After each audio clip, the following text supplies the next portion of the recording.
Olá, nós começamos mais um Luz Câmara Ação contra o Câncer e mais uma vez dentro da Santa Casa de Misericórdia de Barretos, que já faz um tempo tem a gestão do Hospital de Amor.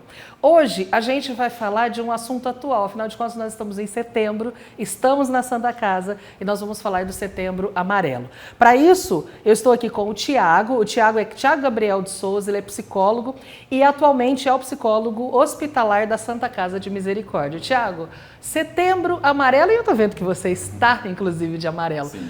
O que significa, chama atenção para quê? É o mês que a gente faz ações, voltados à prevenção e conscientização sobre o suicídio. Tá. E por que amarelo? Eu fico imaginando, é para chamar atenção? O que é? O que o amarelo significa nesse Amarelo caso? é a cor da vida, amarelo é a cor da luz, é o que representa, a esperança. É o sol. É o sol. É o Sim. sol. Quando a gente fala de um tema polêmico como o tema do suicídio, há alguns tabus, há alguns preconceitos. E a gente está falando, na verdade, de vida. Né? E ninguém gosta de falar de morte, né? Você que é psicólogo sabe disso. Sim, ainda há um tabu, de falar de morte. Quando a gente pensa no suicídio, até antes era um tema que não se podia falar. Acreditava-se, enquanto mito, se falar sobre o suicídio, aumentava-se as taxas de suicídio. Hoje nós sabemos que não. Falar de suicídio é falar de prevenção, falar de promoção de saúde. Agora, a gente está dentro de um hospital com um psicólogo. Quer dizer, qual que é a tua função dentro de um hospital?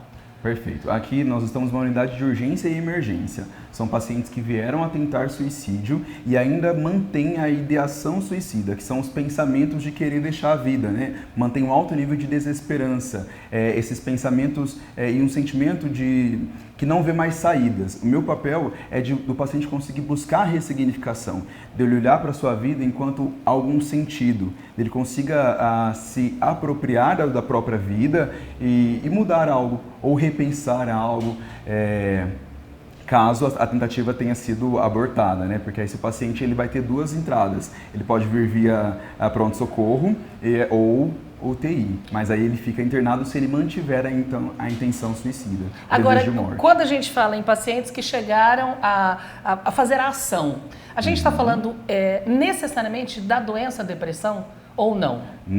Isso é um pouco polêmico, Nem sempre o suicídio vai estar ligado somente aos transtornos psiquiátricos, aí depressão entre um delas, mas nós temos aumento da taxa do suicídio ligado a pacientes também oncológicos, ligado a pacientes idosos, e tem crescido. Nós sabemos, estatisticamente, jovens têm tentado mais suicídio e idosos eles chegam a cometer. Há uma definição um pouco legal da gente poder compartilhar, que o suicídio em si é a morte infligida, aquele sujeito que realmente cometeu o ato. É uma decisão, digamos assim, mas nem sempre ela é consciente. Pode ser consciente, inconsciente, mas foi realmente o ato, o suicídio é o ato. E aí nós vamos ter a tentativa de suicídio, que são comportamentos autolesivos e expresso pelo desejo de morte, desejo de morrer. Nós temos a intenção suicida, aquele sujeito que tem uma intenção, expressa e verbaliza, fala às vezes a ideia de morrer. E a ideação suicida são os pensamentos de morte, que às vezes são expressos de formas mais sutis, de querer deixar o mundo, de quero dormir, não acordar mais. São coisas que vão aparecendo sutilmente na fala da pessoa, do paciente. Quer dizer, você abriu aí um espectro enorme em relação ao assunto. Agora, quem nos assiste pensa assim, tem gente que eu conheço que cometeu o ato e nunca deu um sinal, nunca falou, como você disse, nunca expressou, ai que vontade de dormir até morrer, ai que vontade de morrer, ou minha vida não está boa. Esse silencioso também existe. Também existe. E a família sempre é o nosso primeiro contato, A família sempre vai ser as pessoas, e as pessoas que estão próximas de perceber o que a gente vai chamar de fatores, às vezes, de risco, Então, podem ser fatores internos do indivíduo, do sujeito, como fatores externos. Por exemplo, a idade, como nós vimos falado, nós sabemos que o gênero masculino tem uma propensão maior a cometer suicídio.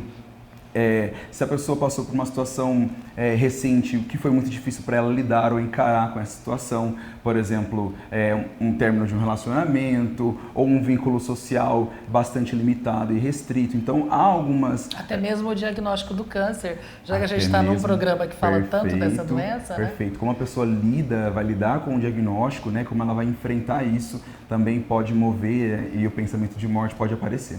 Agora, se a família percebe um ou outro sinal, mesmo que sutil, se a família... E o mês de setembro é exatamente para se dar essa informação. O que essa família faz além de entrar em pânico? Ela fala diretamente com a pessoa ou ela procura ajuda? Como é que é essa abordagem? É importante sempre falar com o sujeito que adoece, né, com esse familiar que está em adoecimento. E aí sempre importante buscar ajuda no serviço de saúde mental do município. Hoje em Barretos nós temos o CAPS, né, e aí os outros municípios também, que é a porta de entrada, que tem um serviço que vai oferecer acolhimento e suporte emocional, tanto para o paciente, tanto para a família que adoece junto, né, que está nesse processo. Quer dizer, a família tem como procurar diretamente o CAPS ou ela primeiro vai na unidade de saúde do seu bairro? Como é que é? Estou pensando aqui. É que nós temos esses dois modelos. A família pode procurar em momento de crise, no momento que percebeu esses sinais, o CAPS, tanto pode procurar o BS mais próximo e o BS referenciar para o CAPS. Perfeito. Agora, acontece, e aqui a gente tem muitos exemplos, de pessoas que já tentaram. Isso. Já, de alguma maneira, e a gente não vai falar dessas maneiras, né? Mas de alguma maneira já tentaram o ato de finalizar a sua própria vida. Sim. Como é que é o trabalho que é feito agora, que a pessoa está frustrada, inclusive, por não ter conseguido? A gente pode falar isso? Isso mesmo. Muitas vezes o sujeito, na conversa com o paciente, a gente percebe isso. A tentativa tenha sido frustrada e ele se ressente muito. Sente muita tristeza, um nível grande de desesperança. Nosso trabalho, ele vem de alguns anos sendo mudado e o tempo todo o nosso modelo de tratamento mudou, né? A gente fala de de um novo olhar para o paciente, não somente para a doença, mas pensar no trabalho humanizado, na individualidade do sujeito. Tá. Esqueci a pergunta. E aí, como é que você trabalha isso para quem já passou pelo ato? Tá. O primeiro contato com o paciente é feito o trabalho totalmente em equipe, né? Então é a avaliação psiquiátrica primeiro para identificar se se a paciente ainda continua com pensamentos suicidas, se há um plano às vezes bem elaborado, se há um plano elaborado mentalmente, aí o sujeito ele vai ficar internado, o paciente fica internado dentro da enfermaria psiquiátrica. O meu contato com o paciente ele aparece nesse momento, né? De buscar entender o que levou a pensar no suicídio, quais foram os fatores que aconteceram ao longo da história, da vida, né? Trazer a família para junto do tratamento, que é muito bacana, e aí junto com a equipe, esse trabalho do paciente ressignificar, né, dele buscar um novo olhar para a sua própria história. Eu falo que é como se a vida fosse uma estrada, e aí o sujeito em algum momento da vida ele se vê sem caminhos, né, sem saídas, e aí acha que o suicídio, pensa que o suicídio é uma forma de um momento muito de desespero de tirar sua própria vida. E nosso trabalho é que ele possa enxergar caminhos, possa enxergar alternativas. E ele chega aqui através dos profissionais que o atenderam lá no SAMU, que o atenderam no pronto-socorro da Santa Casa, ou às vezes até mesmo o profissional da UTI que identificou que ele chegou ali por causa de um suicídio. Isso. Isso. Aqui na enfermaria ele fica após essas duas rompantes. Ou ele veio direto do SAMU familiar, solicitou o SAMU, a unidade, então chegou uma tentativa e veio encaminhado para a enfermaria, ou ele está dentro do hospital, aconteceu alguma coisa e ele é encaminhado para cá. Você está usando muito o termo enfermaria, a gente usa muito o termo ala psiquiátrica. Sim. Houve uma mudança muito grande no tratamento, você disse, Perfeito. ao paciente, mas até a estrutura mudou muito, né? Porque antigamente, e eu não estou falando de um passado tão distante, longe, as famílias, e talvez até hoje elas tenham isso, que quando vai para a ala psiquiátrica da Santa Casa, fica isolado, a pessoa é considerada doente mental, e nem sempre é isso. Luciana, ainda falar de saúde mental é um tabu, né? Assim, quando a gente pensa na saúde mental, sempre pensa em algo muito obscuro, em algo muito trancado, um paciente que está somente não sendo olhado. E essa nova forma de tratamento do paciente é humanizado mesmo, de olhar a pessoa. E aí a gente fala, é uma enfermaria, em algum momento a gente pode adoecer, eu ou outra pessoa, alguém da minha família pode adoecer. E aí pensar como a gente quer esse tratamento. E você fala gente porque tem mais gente por trás. Eu falo a gente porque não se faz saúde mental sozinho, sempre em equipe, nós estamos juntos, então nós temos médico psiquiatra, a enfermagem, a terapia ocupacional, né? Nós temos acho que desde o serviço de copa, né, a limpeza, então a gente trabalha em equipe, todos falando. E todos focados nisso, na valorização da vida. Da vida, perfeito. Agora, nós estamos em setembro e as pessoas falam muito nessa época do Setembro Amarelo. A gente tem visto muito isso nas redes sociais, que às vezes basta o toque, o fala comigo, desabafa. Isso é fato? Você como psicólogo pode atestar que eu como amiga percebo que meu amigo está triste. O fato de eu ir lá e tocá-lo e me colocar à disposição pode fazer com que ele mude de ideia?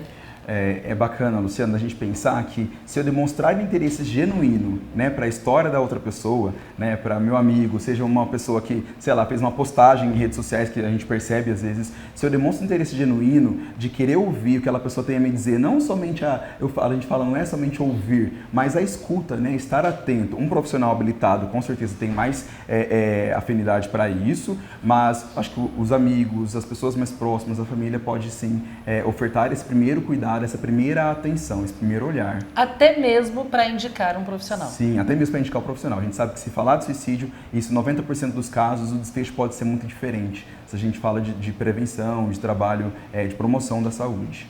Tá, e como é que eu chego a esse profissional? Hoje a rede tem esse profissional? A rede pública, gratuita? Ou quer dizer, o SUS, né? Sim, ainda é defasado, né? A gente sabe que o trabalho ainda público é defasado, mas hoje a pessoa que precisa necessariamente de um atendimento psicológico pode buscar a UBS do município e ser referenciada aos serviços de saúde mental do município, né? Tanto o ambulatório de saúde mental e tanto o centro de atenção psicossocial, que é o CAPS.